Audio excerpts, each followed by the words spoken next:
माननीय सदस्य श्री असादुद्दीन ओवैसी जी। Thank you, Madam.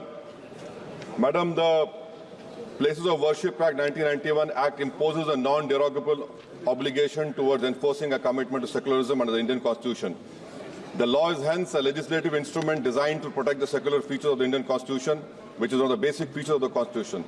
Non-derogation is the foundational feature of the fundamental constitutional principles of which secularism is a core component. The Places of Worship Act is thus a legislative intervention which preserves non-derogation as an essential feature of our secular values. Historical wrongs cannot be remedied by people taking the law in their own hands. In preserving the character of the Places of Worship Act, Parliament has mandated in no uncertain terms that history and its wrongs shall not be used as instruments to oppress the present and future. Madam, this was said in the 7-judge constitutional bench in the judgment of Babri Masjid Ram Mandir. I demand from the government that to execute the laws made by Parliament, its non-enforcement is a violation of Parliament's sovereignty.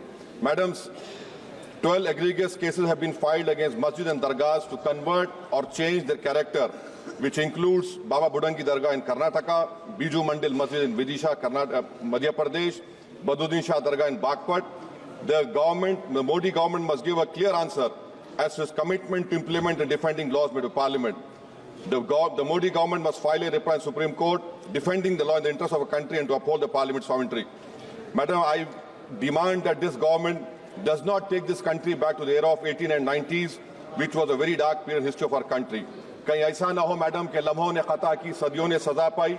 मैं हुकूमत से इस बात का मुतालबा करता हूं कि ऐसी तंजीमों की हरगिज सियासी तौर पर सरपरस्ती ना करें जो इस मुल्क को कमजोर करना चाहते हैं। बहुत बहुत शुक्रिया।